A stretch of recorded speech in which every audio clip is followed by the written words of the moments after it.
ಆಕೆ ಖಾಸಗಿ ಆಸ್ಪತ್ರೆಯ ನರ್ಸ್. ಪ್ರೀತಿಯ ಬಲೆಯಲ್ಲಿ ಸಿಲುಕಿದ್ದ ಆಕೆ ಪ್ರಾಣವನ್ನೇ ಕಳೆದುಕೊಂಡಿದ್ದಾಳೆ. ನಾಪತ್ತೆಯಾಗಿದ್ದ ಮಗಳ ಸಾವಿಗೆ ನ್ಯಾಯಕ್ಕಾಗಿ ಕಣ್ಣೀರಿಡುತ್ತಿದ್ದಾರೆ ತಾಯಿ. ಮಂಡ್ಯದಲ್ಲಿ ಲವ್ ಸೆಕ್ಸ್ ದೋಖಾಗೆ ಮಗಳು ಬಲಿ. ಮಗಳ ಸಾವಿನ ನೋವಿನಲ್ಲೇ ನೇಣಿಗೆ ಕೊರಳೊಡ್ಡಿದ ಹೆತ್ತಮ್ಮ. ಅತ್ತೆ ಮಾವನ ಮನೆಗೆ ನುಗ್ಗಿ ಗಲಾಟೆ ಮಾಡಿದ ವೈದ್ಯೆ ಸೊಸೆ. ಇದೆಂಥ ಘಟನೆ? ರನ್ಯಾ ರಾವ್ ಪ್ರಕರಣದ ಇಂದಿನ ಬೆಳವಣಿಗೆ ಏನು? ಎಲ್ಲವನ್ನು ನೋಡೋಣ ಕರ್ನಾಟಕ ಟಾಪ್ 20ಯಲ್ಲಿ. ಹಾವೇರಿಯಲ್ಲಿ ಖಾಸಗಿ ಆಸ್ಪತ್ರೆ ಯುವ ನರ್ಸ್ಗಳನ್ನ ಹತ್ಯೆ ಮಾಡಲಾಗಿದೆ. ಕಳೆದ ಮಾರ್ಚ್ 6ರಂದು ರಾಣೆಬೆನ್ನೂರು ತಾಲೂಕು ಪತ್ತೇಪುರ ಬಳಿ ಅಪರಿಚಿತ ಯುವತಿ ಶವ ಪತ್ತೆಯಾಗಿತ್ತು. ಮೊದಲಿಗೆ ಯುಡಿಆರ್ ದಾಖಲಿಸಿ ತನಿಖೆ ಆರಂಭಿಸಿದ ಹಲಗೇರಿ ಠಾಣೆ ಪೊಲೀಸರು ಮರಣೋತ್ತರ ಪರೀಕ್ಷೆ ಮಾಡಿಸಿ ಅಂತ್ಯ ಸಂಸ್ಕಾರವನ್ನ ಮಾಡಿಸಿದ್ರು. ಆದ್ರೀಗ ಮರಣೋತ್ತರ ಪರೀಕ್ಷೆಯಲ್ಲಿ ಯುವತಿಯದ್ದು ಕೊಲೆ ವಿಚಾರ ಬಯಲಾಗಿದೆ. ಸ್ವಾತಿ ಪೋಷಕರು ಕೊಟ್ಟ ನಾಪತ್ತೆ ಪ್ರಕರಣದ ತನಿಖೆ ಆರಂಭಿಸಿದಾಗ ಮೃತಳು ರಟ್ಟಿಹಳ್ಳಿ ತಾಲೂಕಿನ ಮಾಸೂರು ಗ್ರಾಮದ ಸ್ವಾತಿ ಎಂಬ ವಿಚಾರ ಗೊತ್ತಾಯಿತು. ಸ್ವಾತಿ ಕೊಲೆ ಹಿಂದೆ ಮೂವರ ಕೈವಾಡ ಇದ್ದು, ಹಿಂದೂ ಯುವತಿ ಹತ್ಯೆ ಖಂಡಿಸಿ ಜಸ್ಟಿಸ್ ಫಾರ್ ಸ್ವಾತಿ ಎಂದು ಸಾಮಾಜಿಕ ಜಾಲತಾಣಗಳಲ್ಲಿ ಅಭಿಯಾನವನ್ನ ಆರಂಭಿಸಲಾಗಿತ್ತು. ಸ್ವಾತಿ ಹಂತಕರನ್ನು ಪತ್ತೆ ಹಚ್ಚಿ ಆರೋಪಿಗಳಿಗೆ ಶಿಕ್ಷೆ ಕೊಡಿಸಬೇಕೆಂದು ಆಗ್ರಹಿಸಿ ಸ್ಥಳೀಯರು ಪ್ರತಿಭಟನೆಯನ್ನ ನಡೆಸಿದ್ರು. ಮಗಳ ಸಾವಿಗೆ ನ್ಯಾಯ ಸಿಗಬೇಕೆಂದು ತಾಯಿ ಶಶಿರೇಖಾ ಕಣ್ಣೀರಿಟ್ರು. ಅವ್ರು ಯಾರು ಏನೇ ಮಾಡಿದ್ರು ಸರ್, ಶಿಕ್ಷೆ ಆಗ್ಬೇಕ್ರಿ ಸರ್. ಎಂತಾರಾಗ್ಲಿ ಅವರು ಆ ಹೆಣ್ಮಕ್ಳಿಗೆ ಈ ಥರ ಮಾಡಬಾರ್ದು ಸರ್. ನರ್ಸಿಂಗ್ ಓದಿದ್ಲು ಸರ್, ಮುಗ್ದಿತ್ತು ಅವಳದು. ಡ್ಯೂಟಿ ಮಾಡಿದ್ಲು ಸರ್ 1 ತಿಂಗಳು. ಆಮೇಲೆ ಒಂದು ಪೇಪರ್ ಹೋಗಿತ್ತು, ಒಂದು ಮೊನ್ನೆ ಎಕ್ಸಾಮ್ ಇತ್ತು ರೀ. ಒಂದು ಎಕ್ಸಾಮ್ ಬರೆದು ಶನಿವಾರ ಪ್ರಾಕ್ಟಿಕಲ್ ಮುಗಿಸ್ಕೊಂಬಂದಿದ್ರು ಸರ್. ಅದು ಶನಿವಾರ ಮುಗಿಸ್ಕೊಂಬಂದು ಭಾನುವಾರ ಮನೆಗಿದ್ಲು ಸರ್. ಸೋಮವಾರ ಬೆಳಗ್ಗೆ ಹಿಂಗೆ ಹೋಗ್ಬರ್ತಾನಮ್ಮಂತ ಹೋದ್ಮಾಗ ಆ ಥರ ಆಗಿದ್ದು. ಈ ಪ್ರಕರಣಕ್ಕೆ ಸಂಬಂಧಿಸಿದಂತೆ ಯಾರೇ ಅಪರಾಧಿಗಳಾಗಿರಲಿ ಅವರಿಗೆ ಕಠಿಣ ಶಿಕ್ಷೆಯನ್ನು ಕೊಡಬೇಕು ಹಾಗೂ ಈ ಒಂದು ನಮ್ಮ ಸ್ವಾತಿಗೆ ನ್ಯಾಯವನ್ನು ದೊರಕಿಸಿಕೊಡ್ಬೇಕಂತ ನಾನು ಕೇಳ್ಕೊಳ್ತಾ ಇದ್ದೀನಿ. ಹಾವೇರಿಯ ನರ್ಸ್ ಸ್ವಾತಿ ಹತ್ಯೆ ಪ್ರಕರಣ ಸಂಬಂಧ ನಯಾಜ್ ಎಂಬಾತನನ್ನು ಪೊಲೀಸರು ಬಂಧಿಸಿದ್ದಾರೆ. ಈ ಬಗ್ಗೆ ಮಾಹಿತಿ ತಿಳಿಸಿದ ಎಸ್ಪಿ ಅಂಶುಕುಮಾರ್, ತನಿಖೆ ವೇಳೆ ನಯಾಜ್ ವಿನಯ್ ದುರ್ಗಾಚಾರಿ ಎಂಬುವವರು ಸ್ವಾತಿ ಕೊಲೆ ಮಾಡಿದವರು ಎಂದು ತಿಳಿದು ಬಂದಿದ್ದು, ಸದ್ಯ ಓರ್ವನನ್ನು ಬಂಧಿಸಲಾಗಿದೆ. ಮತ್ತಿಬ್ಬರು ಆರೋಪಿಗಳಿಗಾಗಿ ಶೋಧ ನಡೆಸಲಾಗುತ್ತಿದೆ. ನಯಾಜ್ ಮತ್ತು ಸ್ವಾತಿ ಪ್ರೀತಿಯಲ್ಲಿದ್ದರು ಎನ್ನಲಾಗ್ತಿದೆ. ಮದುವೆ ವಿಚಾರಕ್ಕೆ ನಯಾಜ್ ಜೊತೆ ಜಗಳವಾಡಿದ್ದಾಳೆ. ಇದನ್ನು ನಯಾಜ್ ತನ್ನ ಸ್ನೇಹಿತರಾದ ವಿನಯ್ ದುರ್ಗಾಚಾರಿಗೆ ತಿಳಿಸಿದಾಗ ಕೊಲೆ ಪ್ಲಾನ್ ಮಾಡಿದ್ರು.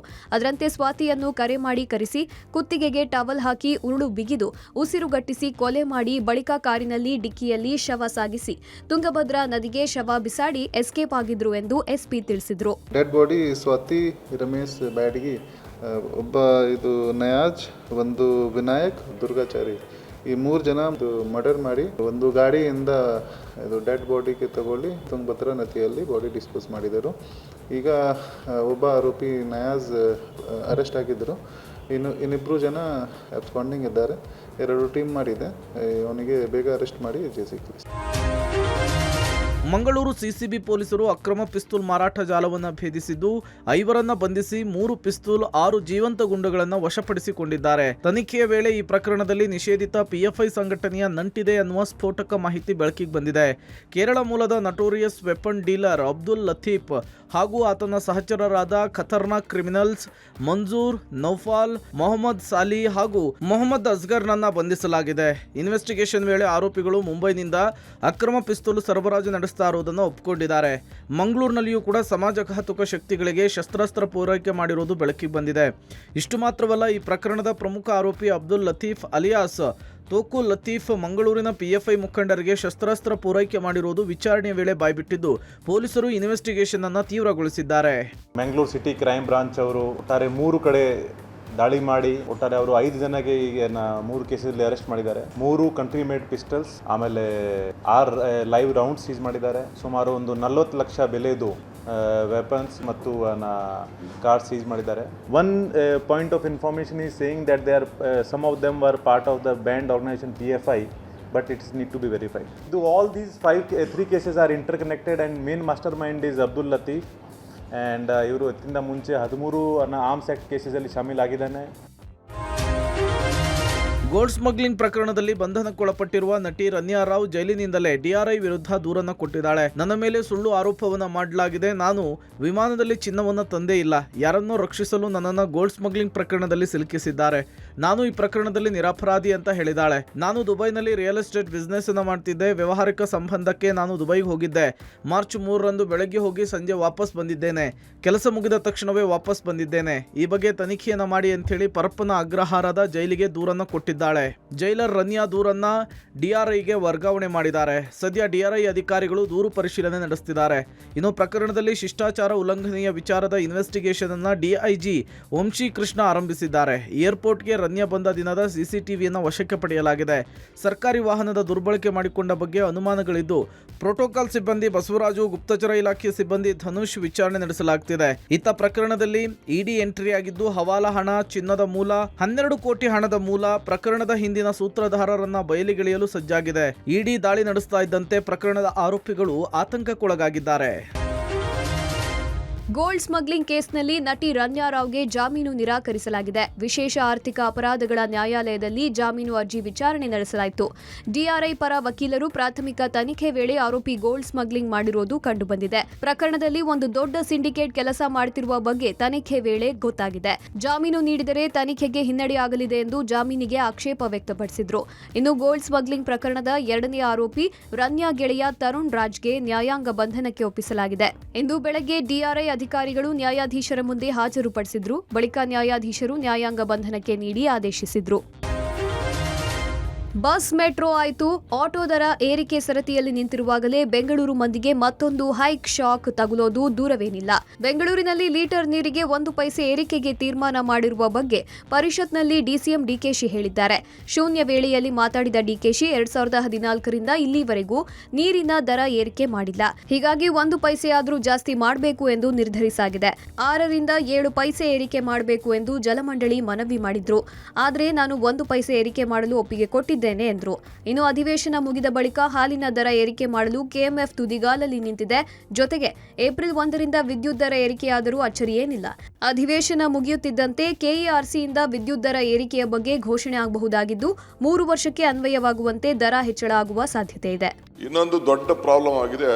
2014ರಿಂದ ಸುಮಾರು 11 ವರ್ಷ ಆಗಿದೆ, ಇಲ್ಲಿವರೆಗೂ ಆ ವಾಟರ್ ಪ್ರೈಸೇ ರೈಸ್ ಮಾಡಿಲ್ಲ. ಅಟ್ಲೀಸ್ಟ್ ಈಗ 1 ಪೈಸಾರು ರೈಸ್ ಮಾಡಬೇಕು ಅಂತ ತೀರ್ಮಾನ ಮಾಡಿದ್ವಿ. ಮಿನಿಮಮ್ 1 ಪೈಸಾರು ಅಟ್ಲೀಸ್ಟ್ 1 ಪೈಸಾರು ಮಾಡಿದ್ರೆ ವರ್ಷಕ್ಕೆ 1,000 ಕೋಟಿ ಲಾಸ್ ಆಗ್ತಾ ಇದೆ. ಪವರ್ ಬಿಲ್ ಜಾಸ್ತಿ ಆಗ್ತಾ ಇದೆ. ಅವ್ರೇನೋ ಎತ್ಕೊಂಡು ಬಂದಿದ್ರು 7-8 ಪೈಸಾ, ಬೇಡರಪ್ಪ ಸರಿ 1 ಪೈಸಾ ಮಾಡು, ನೆಕ್ಸ್ಟ್ ಅದನ್ನ ನೋಡೋಣ ಅಂತ ಹೇಳಿದ್ದೀನಿ. ಬೆಂಗಳೂರಿಗೆ ಕಸ ವಿಲೇವಾರಿ ಸಂಕಷ್ಟ ಎದುರಾಗಿದೆ. ಮಿಟಗಾನಹಳ್ಳಿ ಡಂಪಿಂಗ್ ಯಾರ್ಡ್ ಬಳಿ ಬೆಂಗಳೂರಿನ ಕಸ ವಿಲೇವಾರಿಗೆ 1 ದಿನದ ಮಟ್ಟಿಗೆ ಸ್ಥಳೀಯರು ವಿರೋಧ ವ್ಯಕ್ತಪಡಿಸಿದ್ರು. ಅವೈಜ್ಞಾನಿಕ ಕಸ ವಿಲೇವಾರಿಗೆ ಗ್ರಾಮಸ್ಥರು ಆಕ್ರೋಶ ಹೊರಹಾಕಿ ಕಸದ ರಾಶಿಯಲ್ಲಿ ಹೆಣವು ಹಾಕಲಾಗ್ತಾ ಇದೆ, ಮೆಡಿಕಲ್ ವೇಸ್ಟ್ ಅನ್ನ ಒಟ್ಟಿಗೆ ತಂದು ಡಂಪ್ ಮಾಡ್ತಿದ್ದಾರೆ, ಇಲ್ಲಿ ನಾವು ಹೇಗೆ ಬದುಕೋದು ಅಂತ ಸರ್ಕಾರದ ವಿರುದ್ಧ ಕಿಡಿಕಾರಿದ್ರು. ಇದರಿಂದ ಮಿಟಗಾನಹಳ್ಳಿಯಲ್ಲಿ ಕಸ ತುಂಬಿಕೊಂಡ ಹಲವು ಟಿಪ್ಪರ್, ಬಿಬಿಎಂಪಿ ಲಾರಿಗಳನ್ನ ನಿಂತಲ್ಲೇ ನಿಲ್ಲಿಸಲಾಗಿತ್ತು. ಇತ್ತ ಹಳೆ ಕಸ ವಿಲೇವಾರಿ ಆಗದ ಕಾರಣ ಬೆಂಗಳೂರಿನ ಹಲವೆಡೆ ಕಸ ತೆಗೆದಿಲ್ಲ. ಮಾರ್ಕೆಟ್, ಮೆಜೆಸ್ಟಿಕ್ ಸೇರಿ ಹಲವೆಡೆ ಕಸದ ರಾಶಿಯೇ ಬಿದ್ದಿತ್ತು. ಕೊನೆಗೆ ಮಿಟಗಾನಹಳ್ಳಿ ಸ್ಥಳೀಯರು ಸರ್ಕಾರದ ಮುಖ್ಯ ಕಾರ್ಯದರ್ಶಿಗೆ ಪತ್ರ ಬರೆದಿತ್ತು. ಸದ್ಯ ಕಸ ವಿಲೇವಾರಿಗೆ ಸ್ಥಳೀಯರು ಅವಕಾಶ ಮಾಡಿಕೊಟ್ಟಿದ್ದಾರೆ. ಆದರೆ ಮತ್ತೆ ಲಾರಿಗಳಿಗೆ ತಡೆಯೊಡ್ಡಿದರೆ ಮತ್ತೆ ಕಸ ವಿಲೇವಾರಿ ಸಂಕಷ್ಟ ಎದುರಾಗಲಿದೆ.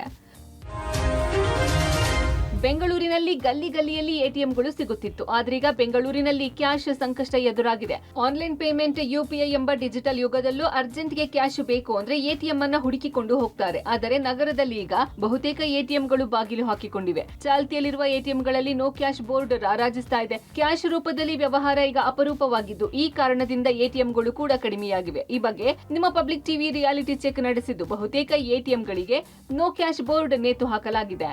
ಜೊತೆಗೆ ಕೆಲವೊಂದು ಎಟಿಎಂಗಳಿಗೆ ಬೀಗ ಜಡಿಯಲಾಗಿದೆ. ಬೆಂಗಳೂರಿನ ಬಹುತೇಕ ಎಟಿಎಂಗಳು ಒಂದೋ ಶಟ್ ಡೌನ್ ಆಗಿದೆ, ಇಲ್ಲ ಅಂದರೆ ಅಲ್ಲಿ ಕ್ಯಾಶ್ ಸಿಗೋದೇ ಡೌಟು. ಸೊ ಆ ರೀತಿಯ ಸಮಸ್ಯೆಗಳು ಆಗ್ತಾ ಇದೆ. ಈ ಹಿಂದೆ ಎಲ್ಲ ಸಾಕಷ್ಟು ಎಟಿಎಂಗಳು ಬೆಂಗಳೂರಿನಲ್ಲಿ ಗಲ್ಲಿಯಲ್ಲಿ ಎಟಿಎಂಗಳಿದ್ವು, ಜನ ಹೋಗಿ ಕ್ಯಾಶನ್ನು ಡ್ರಾ ಮಾಡ್ಕೋತಾ ಇದ್ರು. ಆದರೆ ಈಗ ಎಲ್ಲವೂ ಕೂಡ ಆನ್ಲೈನ್ ಪೇಮೆಂಟ್ಗಳೇ ಹೆಚ್ಚಳ ಆಗಿದೆ. ಜೊತೆಗೆ ಬಹುತೇಕ ಎಟಿಎಂಗಳಲ್ಲಿ ಕ್ಯಾಶ್ ಏನಾದರೂ ಬೇಕು ಅಂತ ಅಂದರೆ ಅಲೆದಾಡುವಂತಹ ಪರಿಸ್ಥಿತಿ ನಿರ್ಮಾಣವಾಗಿದೆ. ಮಾಜಿ ಮುಖ್ಯಮಂತ್ರಿ ಬಿಎಸ್ ಯಡಿಯೂರಪ್ಪ ಮತ್ತು ಇತರೆ 3 ವಿರುದ್ಧದ ಪೋಕ್ಸೋ ಪ್ರಕರಣಕ್ಕೆ ಕರ್ನಾಟಕ ಹೈಕೋರ್ಟ್ ಮಧ್ಯಂತರ ತಡೆಯಾಜ್ಞೆ ನೀಡಿದೆ. ಅಲ್ಲದೆ ಯಡಿಯೂರಪ್ಪರಿಗೆ ಮುಂದಿನ ವಿಚಾರಣೆವರೆಗೆ ವಿಚಾರಣಾಧೀನ ನ್ಯಾಯಾಲಯ ಖುದ್ದು ಹಾಜರಾತಿಯಿಂದಲೂ ವಿನಾಯಿತಿ ನೀಡಿದೆ. ಪೋಕ್ಸೋ ಪ್ರಕರಣ ಮತ್ತು 2025ರ ಮಾರ್ಚ್ 15ರಂದು ಅಂದ್ರೆ ನಾಳೆ ಖುದ್ದು ವಿಚಾರಣೆ ಹಾಜರಾಗುವಂತೆ ವಿಶೇಷ ನ್ಯಾಯಾಲಯ ಸಮನ್ಸ್ ಜಾರಿ ಮಾಡಿತ್ತು. ಈ ಸಮನ್ಸ್ ರದ್ದು ಕೋರಿ ಮಾಜಿ ಮುಖ್ಯಮಂತ್ರಿ ಯಡಿಯೂರಪ್ಪ, ವೈಎಂ ಅರುಣಾ, ರುದ್ರೇಶ್, ಮರಳು ಸಿದ್ದಯ್ಯ ಮತ್ತು ಜಿ ಮರಿಸ್ವಾಮಿ ಅರ್ಜಿ ಸಲ್ಲಿಸಿದ್ರು. ಇಂದು ಅರ್ಜಿ ವಿಚಾರಣೆ ನಡೆಸಿದ ನ್ಯಾಯಮೂರ್ತಿ ಪ್ರದೀಪ್ ಸಿಂಗ್ ಯರೂರು ಅವರ ಏಕಸದಸ್ಯ ಪೀಠ ತಾತ್ಕಾಲಿಕ ರಿಲೀಫ್ ನೀಡಿದೆ. ಚಿಕ್ಕಮಗಳೂರಿನ ಶೃಂಗೇರಿಗೆ ಬಜೆಟ್ನಲ್ಲಿ 100 ಬೆಡ್ನ ಆಸ್ಪತ್ರೆ ಘೋಷಿಸಲಾಗಿತ್ತು. 2007ರಿಂದ 3 ಬಜೆಟ್ನಲ್ಲಿ 27 ಕೋಟಿ ವೆಚ್ಚದ 100 ಹಾಸಿಗೆಯ ಆಸ್ಪತ್ರೆ ನಿರ್ಮಾಣಕ್ಕೆ ಘೋಷಣೆ ಮಾಡಲಾಗಿತ್ತು. ಆದರೂ ಈವರೆಗೆ ಯಾವುದೇ ಆಸ್ಪತ್ರೆ ನಿರ್ಮಾಣ ಆಗಿಲ್ಲ. ಹೀಗಾಗಿ ಆಸ್ಪತ್ರೆ ಹುಡುಕಿ ಕೊಟ್ಟವರಿಗೆ ಸರ್ಕಾರದಿಂದ ಸೂಕ್ತ ಬಹುಮಾನ ನೀಡಲಾಗುವುದು, ಆಸ್ಪತ್ರೆ ಹುಡುಕಿ ಕೊಡಿ ಎಂದು ಬ್ಯಾನರ್ ಹಾಕಿ ಸರ್ಕಾರದ ವಿರುದ್ಧ ಲೇವಡಿ ಮಾಡಲಾಗಿದೆ. ಶೃಂಗೇರಿ ಆಸ್ಪತ್ರೆ ಹೋರಾಟ ಸಮಿತಿಯಿಂದ ವಿಭಿನ್ನ ಹೋರಾಟವನ್ನು ನಡೆಸಲಾಗ್ತಾ ಇದೆ. ಅಲ್ಲದೆ ಶೃಂಗೇರಿ ಆಸ್ಪತ್ರೆಗೆ ಪ್ರಸೂತಿ, ಮೂಳೆ ಹಾಗೂ ಮಕ್ಕಳ ತಜ್ಞರು ಬೇಕಾಗಿದ್ದಾರೆ. ವೈದ್ಯರು ಬರಲು ಒಪ್ಪಿಕೊಂಡರೆ ಮಾತ್ರ ನೇಮಿಸುತ್ತಾರಂತೆ ಎಂದು ಬ್ಯಾನರ್ ಹಾಕಿ ಸರ್ಕಾರದ ವಿರುದ್ಧ ಜನಾಕ್ರೋಶ ಸ್ಫೋಟವಾಗಿದೆ.